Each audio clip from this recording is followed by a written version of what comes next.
जागो जागो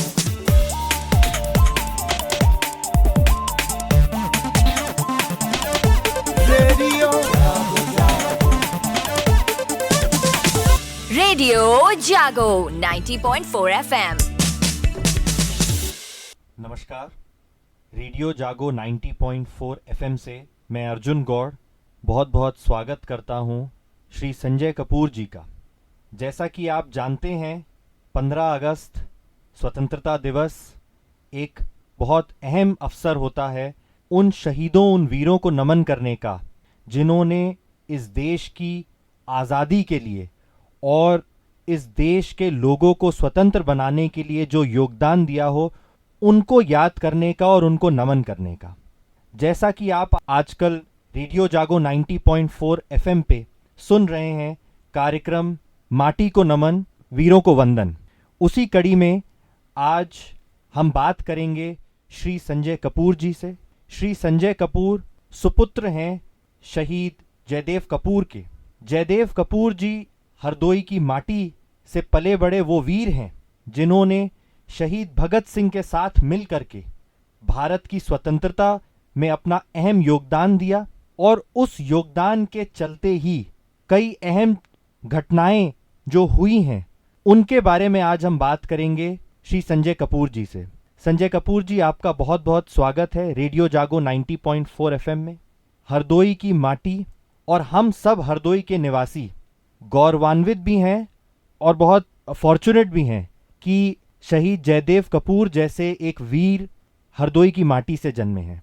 सबसे पहले तो मैं आपसे पूछूंगा कि जयदेव कपूर जी का जन्म से लेकर के उनके जो शुरुआती साल थे, उनकी परवरिश, उनकी पढ़ाई लिखाई, वो कहाँ पे हुई और वो कैसे हुई, उसके बारे में हमें थोड़ा सा बताइए और रेडियो जागो 90.4 के श्रोताओं से साझा करिए। संजय कपूर जी। पिताजी का जन्म हरदोई के छोटी तहसील में शाहाबाद में हुआ था और वहाँ उनकी परवरिश हुई। उसके बाद उनको बनारस यूनिवर्सिटी में जाना पड़ा, वहाँ पर इंजीनियरिंग की पढ़ाई की और वहीं से उनको आगरा भेज दिया गया। आगरा का दायित्व उन्हीं के ऊपर दिया गया। भगत सिंह ने कहा कि कुछ ऐसा किया जाए जो ये अंधे बहरे अंग्रेज़ों को सुनाने के लिए कुछ ऐसा धमाका हो कि जिससे इनको एहसास हो कि हाँ, हिंदुस्तान में जो है वो एक सक्रिय राजनीति होनी चाहिए। तो पिताजी ने असेंबली हॉल में जाने के लिए एक उनके मित्र थे, उनसे पास की व्यवस्था की और वो 7 बार उस असेंबली हॉल के अंदर जाके उस क्वेश्चन को देख के और उसके बाद एक बार भगत सिंह को ले जाके वहाँ का सब दिखाया।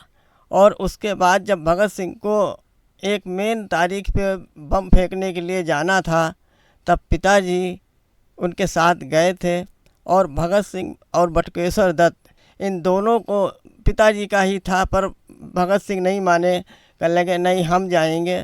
तो भगत सिंह और बटुकेश्वर दत्त गए, पिताजी साथ में थे।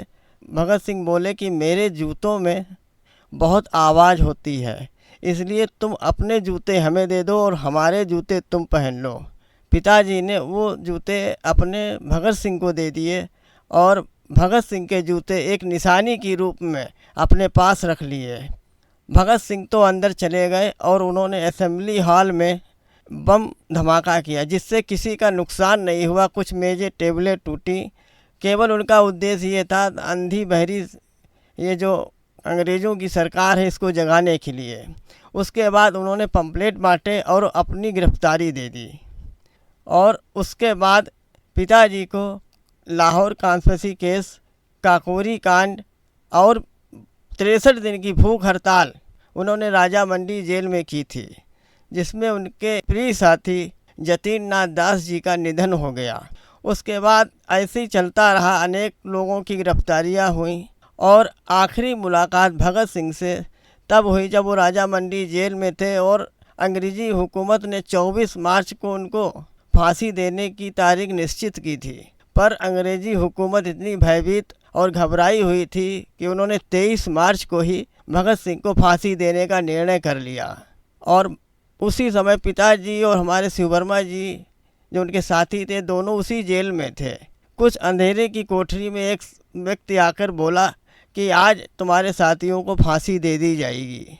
उसके बाद उस गवर्नमेंट ने ये निर्णय लिया कि इन दोनों को दूसरी जेल में शिफ्ट किया जाए। और जाते समय क्षणिक मुलाकात भगत सिंह से उनकी हुई। भगत सिंह से जाकर वो बैरक के सामने खड़े हुए और बोले, भाई क्या सोच रहे हो आखिरी ये समय पे? हम तो चले जाएंगे, आगे की लड़ाई तुमको जारी रखनी है। काफ़ी संघर्ष करना पड़ेगा, ऊंचे नीचे रास्ते और हर बाधाओं को पार करना पड़ेगा। तुमको देश आज़ाद कराना है और जारी रखना। ये आखिरी मुलाकात उनकी भगत सिंह से हुई थी।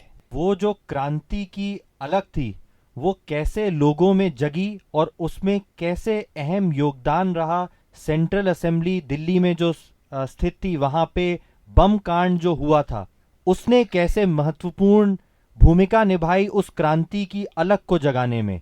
और उस सेंट्रल असेंबली बम कांड में शहीद भगत सिंह और बटुकेश्वर दत्त के साथी जयदेव कपूर जी ने कैसे अपना योगदान दिया, कैसे वो भी षड्यंत्रकारी थे। और जैसा कि संजय कपूर जी ने बताया कि कैसे एक अंधी और बहरी सरकार को जगाने का उस असेंबली बम कांड ने काम किया। जैसा कि संजय जी अभी आप बता रहे थे कि भगत सिंह ने उस बम कांड के लिए बम वहां पे फेंकने जाने से पहले जयदेव कपूर से पूछा कि क्या आप मुझे अपने जूते दे सकते हैं, क्योंकि वो जो मेरे जूते हैं वो बहुत आवाज़ करते हैं। तो कैसे उन्होंने अपने जूते दिए जयदेव कपूर जी ने शहीद भगत सिंह को। तो क्या कोई और भी ऐसी चीज़ें हैं, कोई और भी, क्या कोई घड़ी है या क्या वो जूते हैं, क्या वो अभी भी आपके पास मौजूद हैं आपके घर में जो जयदेव कपूर जी के थे और जो भगत सिंह को उन्होंने दिए? भगत सिंह के जूते और भगत सिंह ने जो घड़ी दी थी वो भगत सिंह को घड़ी सचिन नाथ सान्याल ने दी थी और वो सचिन नाथ सान्याल ने भगत सिंह को दी थी और भगत सिंह ने आखिरी समय वो घड़ी हमारे पिताजी श्री जयदेव कपूर जी को दी थी।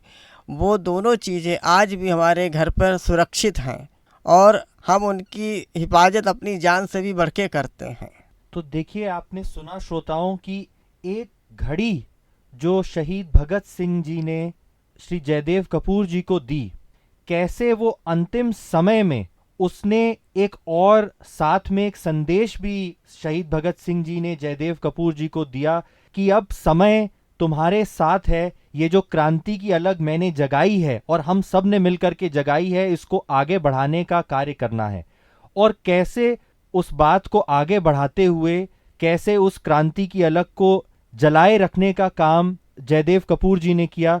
उसके बाद में कैसे उनको सजा भी हुई उस बम कांड के चलते, ये हम जानना चाहेंगे आपसे संजय कपूर जी की क्या उनको सजा हुई, उनको उस बम कांड में शहीद भगत सिंह और बटुकेश्वर दत्त जी का साथ देने के लिए उनको क्या गंवाना पड़ा, उनको अपनी स्वतंत्रता गंवानी पड़ी और उस स्वतंत्रता गंवाने के चलते ही आज हमारा देश आज़ाद है। तो क्या उनको आजीवन कारावास हुई थी, उसके बारे में ज़रा हमें बताएं। भगत सिंह और आपके राजगुरु सुखदेव को फांसी की सज़ा हुई थी और जयदेव कपूर जी को आजीवन कारावास हुआ था और उसके बाद उनको अंडमान निकोबार सेकुलर जेल में बंदी बनाया गया जहां पर 20 कोड़े रोज़ दिए जाते थे।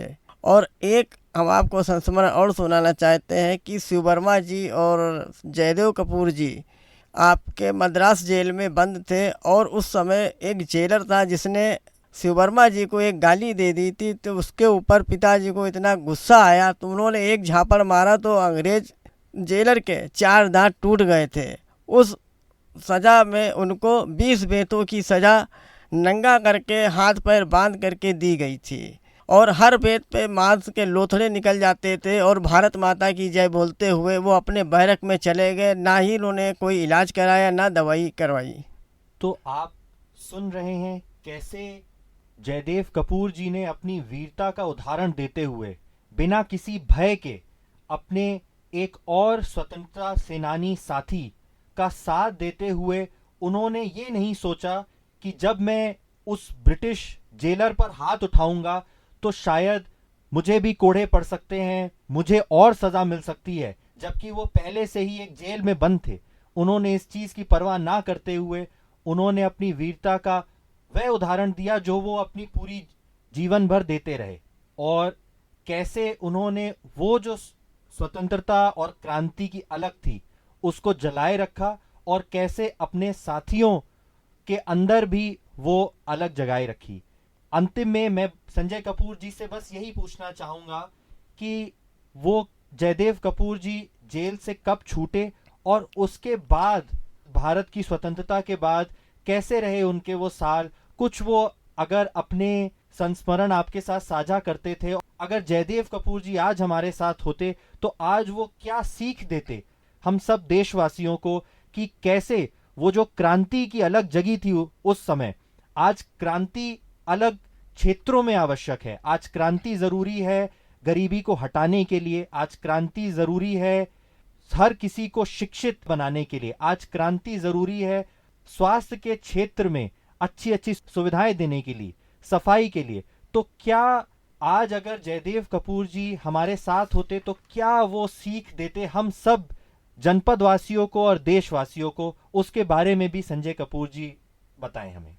जब देश आज़ाद हुआ 1947 को, तो उसके एक साल के बाद पिताजी को रिहा किया गया, क्योंकि कुछ ऐसे कानून थे ब्रिटिश गवर्नमेंट के कि जो बंदी जहां से बंद किया जाता था वो उसी जेल से उनको रिलीफ किया जाता था।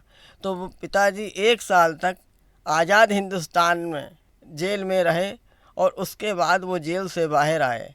मजदूर यूनियन के अध्यक्ष रहे, रेलवे के अध्यक्ष रहे और शुगर मिल हरदोई यूनियन के भी अध्यक्ष वो रहे, और अपना पूरा जीवन उन्होंने देश के लिए समर्पित कर दिया। 1994 में उनकी डेथ हो गई। तो बहुत बहुत धन्यवाद संजय जी आपका। आज आपने हमारे श्रोताओं के साथ साझा किए वो क्षण, वो पल और वो संस्मरण जो वीर जयदेव कपूर जी ने आपके साथ साझा किए थे, वो क्षण वो पल जो उन्होंने शहीद भगत सिंह के साथ बिताए, और कैसे हमारे देश की स्वतंत्रता में उनका अहम योगदान रहा, और कैसे हरदोई की मिट्टी का वो पुत्र जिसने देश की स्वतंत्रता के लिए अहम योगदान दिया था, उसने कैसे अपना जीवन बिताया। बहुत बहुत धन्यवाद संजय कपूर जी। मैं 90.4 FM हरदोई के सभी श्रोताओं को बहुत बहुत शुभकामनाएं देता हूं 15 अगस्त स्वतंत्रता दिवस की। जय हिंद, जय भारत।